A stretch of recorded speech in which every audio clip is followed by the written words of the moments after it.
Aujourd'hui, je vais te parler du matériel que j'utilise au quotidien et aussi un peu du matériel que j'utilise un peu moins parce que c'est une question que vous me posez beaucoup, la question du matériel. Donc on va en parler tout de suite, comme ça c'est fait et je vais vous présenter tout ce que j'emporte avec moi dans mon sac à dos pour toutes mes séances de photographie animalière. C'est parti!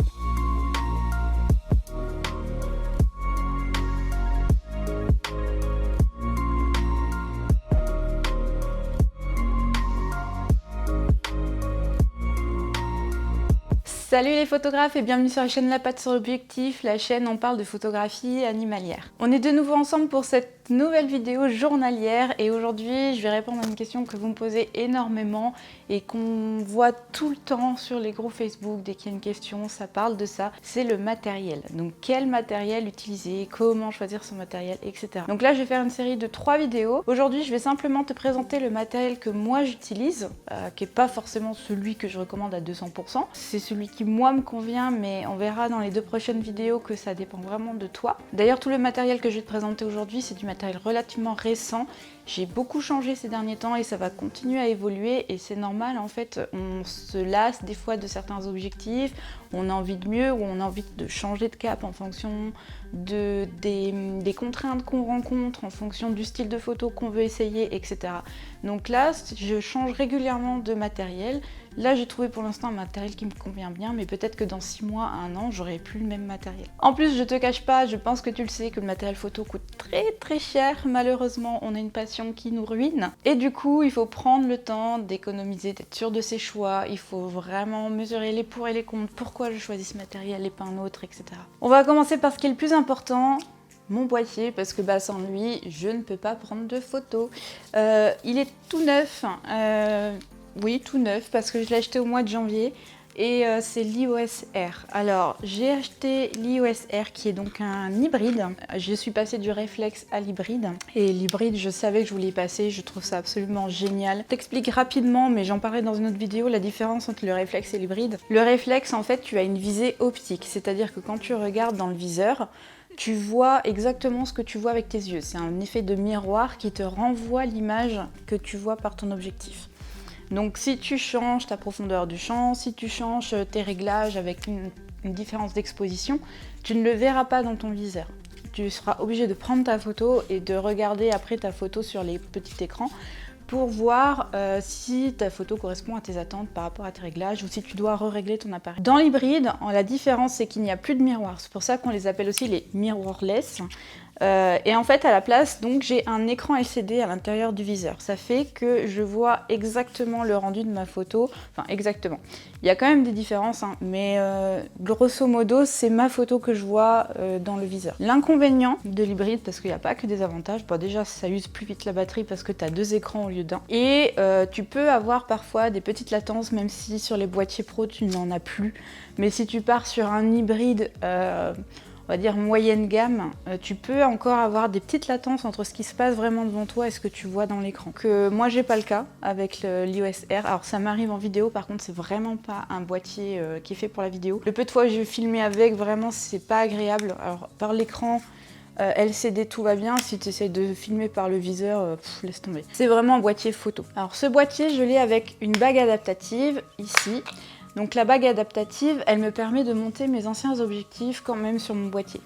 Alors il faut savoir que chez Canon, et tu as le même problème chez Nikon, sur les autres marques je ne vais pas forcément m'avancer parce que je connais moins, mais il me semble que c'est pareil. Les nouveaux hybrides, ils ont de nouveaux parcs optiques, c'est-à-dire qu'ils ont conçu de nouveaux objectifs spécialement pour ces boîtiers-là. Et du coup tu ne peux plus clipser directement des objectifs de réflexe sur ces boîtiers-là. Tu es obligé d'avoir une bague adaptative pour pouvoir les visser. Voilà. Donc si jamais vous voulez que je vous fasse un retour d'expérience sur l'EOS R, je peux. Ça fait maintenant 3 mois que je l'utilise, enfin voilà, j'en suis plus que ravie. Alors j'ai un deuxième boîtier, donc mon ancien boîtier, je peux pas te le montrer parce qu'il est en train de me filmer là. C'était un EOS 760D. C'est vraiment mon premier boîtier. Il m'a suivi de longues années, il est génial et je le conseille 10 000 fois si vous démarrez la photo ou même si vous êtes un peu plus avancé. Vraiment, je me suis lancée pro avec ce boîtier. Donc il n'y a vraiment pas besoin de dépenser 4000 boules dans du matériel quand on se lance. Tu vois, j'ai très bien pu me lancer avec un 760D et un vieil objectif 50 mm. Enfin vraiment, voilà, c'est un très bon boîtier, c'est sûr. C'est un APS-C moyenne gamme, moyen haut de gamme. Donc il a du mal à monter en ISO, dès que tu manques de lumière, les photos sont granuleuses. Par contre, il a un super rendu de couleur. Enfin, moi, je suis vraiment fan des rendus de couleur de Canon. Il faut savoir que selon les marques, t'as pas forcément la même colorimétrie. Après, on aime ou on n'aime pas. Il y en a qui sont archi fans de Fuji, il y en a qui sont archi fans de Nikon, il y en a qui sont archi fans de Canon. Enfin, voilà. Maintenant, on passe au nerf de la guerre parce que ça reste pour moi le plus important, même au-delà du boîtier. Alors, il te faut un boîtier parce que t'as pas le choix. Mais il te faut aussi des objectifs. Et crois-moi, l'objectif, c'est vraiment ce qui va faire ta photo. C'est vraiment 80% de ta qualité de photo, c'est ton objectif. Je parle vraiment d'un point de vue technique, hein. Je parle pas des réglages, etc. Ça, bien sûr que ça fait tout le reste. Mais d'un point de vue purement technique, à réglage égal, c'est vraiment ton objectif qui va tout faire. Donc je commence avec un objectif que je t'ai déjà présenté en vidéo. Je te mets le lien ici pour que tu puisses voir. Il s'agit du Sigma Art 135 mm.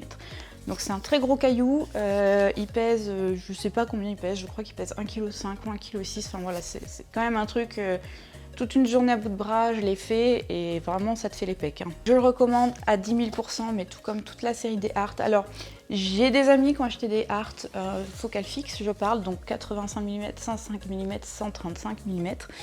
Qui ont eu des soucis. Moi, j'en ai pas eu. Donc, ils ont eu des soucis de back-front focus. Donc, le back-front focus, c'est ta mise au point est tout le temps décalée. Elle se fait pas au bon endroit. Donc, sur ton boîtier, tu peux régler, faire des micro-ajustements d'autofocus. Moi, j'ai des amis à qui ça n'a pas suffi et qui ont dû renvoyer leurs objectifs. Avec le 135 mm, j'ai jamais eu de problème, que ce soit d'autofocus ou de quoi que ce soit. Le piqué, il est incroyable, comme sur toute la série des Sigma Art. C'est vraiment des objectifs basés portrait. Moi, j'adore le 135 mm pour sa compression. J'en parlerai dans une autre vidéo, certainement dans ce défi de 30 jours, ce que c'est que la compression photo, et c'est vraiment quelque chose à comprendre quand tu veux choisir un objectif. Parce que c'est pas seulement la distance avec ton sujet, c'est pas que ça. Plus tu vas augmenter la taille de ton objectif, plus tu vas compresser l'arrière-plan. Donc là, c'est quand même une très longue focale. Au-delà de 200, je conseille pas en animalier, animaux de domestique, parce que ça va faire trop long. 135 mm, je trouve que c'est vraiment la taille idéale. En tout cas pour moi, encore une fois, c'est mon expérience. Il y a des photographes animaliers qui détestent le 135, qui trouvent que c'est trop long, qui n'aiment pas sa compression et qui préfèrent le 85 mm. C'est vraiment quelque chose à tester. Je dis pas que c'est le meilleur, mais en tout cas c'est le meilleur pour moi. C'est-à-dire que pour mon utilisation, pour le genre de photos que je veux faire, c'est vraiment celui que je préfère. Et je fais clairement, allez, peut-être 70% de mes photos, c'est le 135 mm.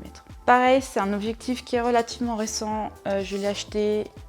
Je sais même plus quand je l'ai acheté. Je l'ai acheté en juillet, je crois, de 2020, peut-être même septembre. Donc ça fait, allez, 6 bons mois que je l'ai. Pour te donner un ordre d'idée, c'est un objectif qui coûte 1 500 €. Deuxième objectif qui me fait les 30 derniers pourcents de toutes mes photos, c'est mon petit 50 mm f1.8. C'est l'objectif à avoir dans tous les cas. C'est l'objectif polyvalent, pas cher, très très bon rapport qualité-prix. Il n'y a pas de meilleur objectif en rapport qualité-prix, enfin pas à ma connaissance, pas aujourd'hui. C'est vraiment un superbe caillou à avoir pour te dire, je crois que neuf il vaut 110, 130 €. D'occasion, tu peux l'avoir pour 80, même 50 €. Il a des défauts, hein. C'est sûr qu'il a des défauts. Il donne des aberrations chromatiques. Pareil, je te ferai une vidéo et je t'expliquerai ce que c'est l'aberration chromatique. Tu auras pas un très beau piqué, c'est-à-dire que tes photos, elles manqueront un peu de netteté. Enfin, voilà. Ça donne pas des photos que tu as envie forcément d'imprimer en 80 par 80 dans ton salon. Hein. Mais ça reste un superbe objectif et clairement je l'utilise encore beaucoup, même avec mes clients, parce que voilà, quand tu sais après les bons réglages pour avoir de super photos avec celui-là, tu peux faire des super photos avec celui-là. C'est une très grande ouverture, je ne travaille quasiment que avec des objectifs qui ouvrent très grand, donc c'est pour ça que je suis en focale fixe à chaque fois, je n'utilise pas de zoom. Mon seul zoom, c'est celui qui me filme là, et il fait... c'est un 15-85, donc un 15-85 f3.5.5.6, donc ça reste des grandes ouvertures, c'est un zoom. En plus il se monte que sur APS-C, donc tu as des objectifs qui se montent que sur des petits formats, et celui-là c'est le cas. Donc je le laisse avec mon ancien boîtier et je l'utilise finalement plus que pour filmer mes vidéos. Ça m'arrive encore de l'utiliser en voyage, parce que j'ai pas de grand angle pour l'instant. Je pense que ça sera mon prochain achat, ça sera un 24 mm. Alors j'hésite encore, hein. 24 mm, 20 mm, 18 mm, je sais sais pas encore. Et c'est tout ce que j'utilise en termes de boîtier et d'objectifs. Je n'utilise rien d'autre, donc tu vois que ça suffit largement. Alors après, je parle bien de photographie animalière. Je vais faire quelques prestations mariage. Pour les mariages, je vais emprunter des objectifs. Donc là, je vais partir plutôt sur des zooms parce qu'il faut être polyvalent, c'est un reportage. Donc là, je vais partir sur un 24-70 mm, un 70-200. C'est vraiment les plages qui me permettront de tout faire, à la fois du loin, du près, du grand angle, du portrait, etc. Donc là, je reste vraiment focalisée objectif de photographie animalière. Présenter un petit peu mes accessoires annexes. Donc j'ai un flash Cobra que je t'ai déjà montré dans une autre vidéo, je crois, et des récepteurs émetteurs comme ceci pour pouvoir le déclencher à distance. Et en complément, j'ai une softbox ici Godox. Je peux te la montrer. Alors j'ai mon petit réflecteur que je t'ai montré dans une vidéo avant-hier. Et j'ai ensuite ici une Otabox, alors de mémoire, je crois qu'elle fait 80 cm, non, 60. Voilà. Donc ça, c'est une softbox Godox.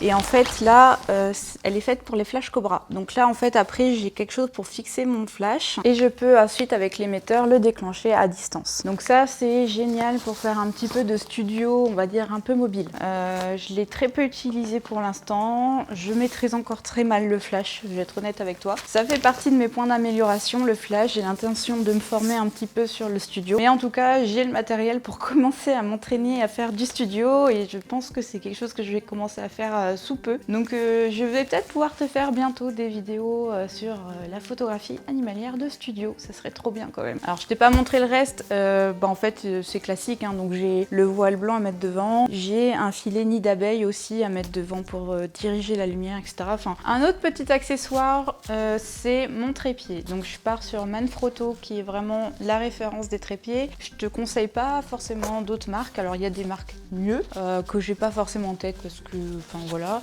En rapport qualité-prix, Manfrotto c'est très bien. N'achète pas de trépieds bas de gamme.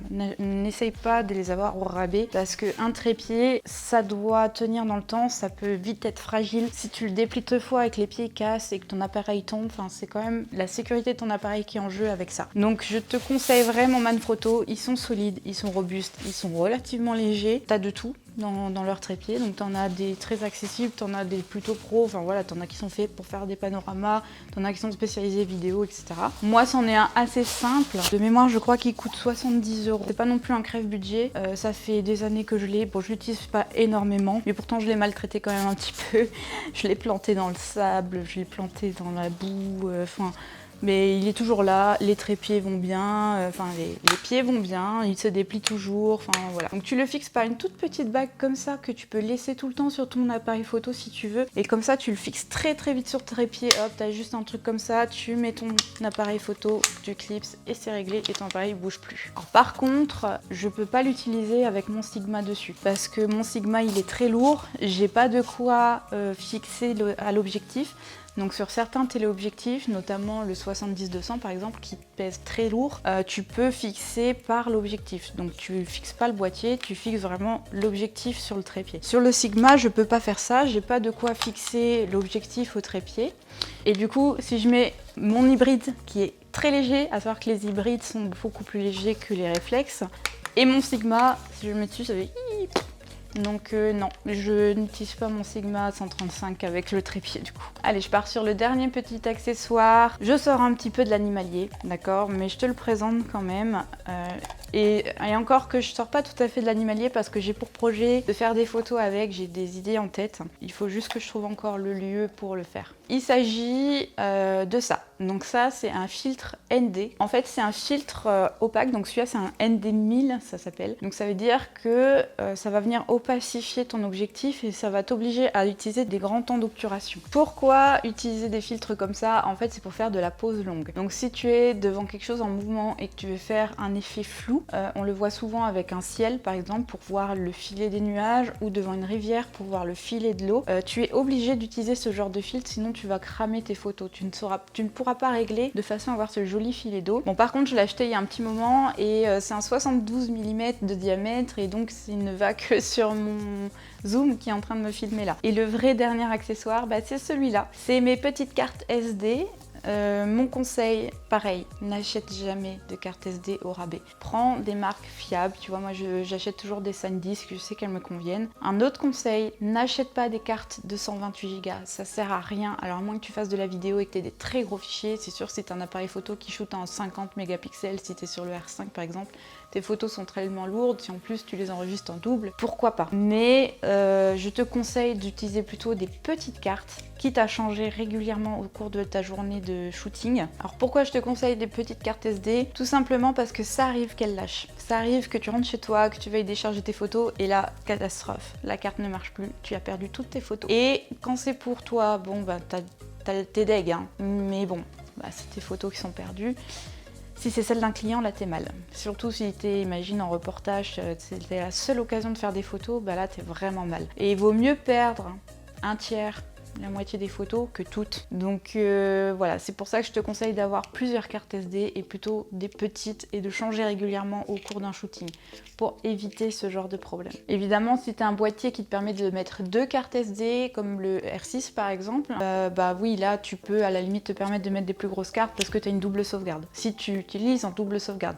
Mais la plupart des gens, quand ils ont 2 cartes SD, ils l'utilisent comme extension de stockage, c'est-à-dire que ça remplit la première carte et une fois qu'elle est pleine, il remplit la deuxième. Ça m'est pas encore arrivé, je touche du singe, ça m'est pas encore arrivé de perdre mes photos via des cartes SD. J'en ai déjà perdu pour d'autres raisons, mon disque dur qui flanche, voilà, des soucis informatiques pendant le transfert, le truc qui crache, enfin voilà. J'ai des amis à qui c'est arrivé, je ne dirai pas qui parce qu'il va regarder cette vidéo. Voilà, c'est tout pour aujourd'hui, on se retrouve demain, même lieu, même heure, on continue de parler de matériel parce que je sais que ça t'intéresse et comme ça c'est fait et après on passera sur d'autres sujets. J'ai pas encore décidé lesquels et dans quel ordre. On parlera un peu de retouche parce que ça m'a beaucoup été demandé la retouche, donc on parlera de Lightroom, on parlera de Photoshop, on parlera aussi de petites astuces de prise de vue. Comme d'habitude, n'hésite pas à mettre en commentaire toutes tes idées de vidéos que tu aimerais voir, c'est toujours bon à prendre, je suis pas sûre de toutes les faire, peut-être il y en a qui sont trop larges, d'autres qui sont pas trop faisables dans le temps que j'ai, mais en tout cas je les garde et peut-être que ça fera l'objet d'autres choses derrière. Voilà. N'oublie pas de t'abonner, d'activer la petite cloche, de partager si tu as envie de partager, et puis on se dit à demain et ciao!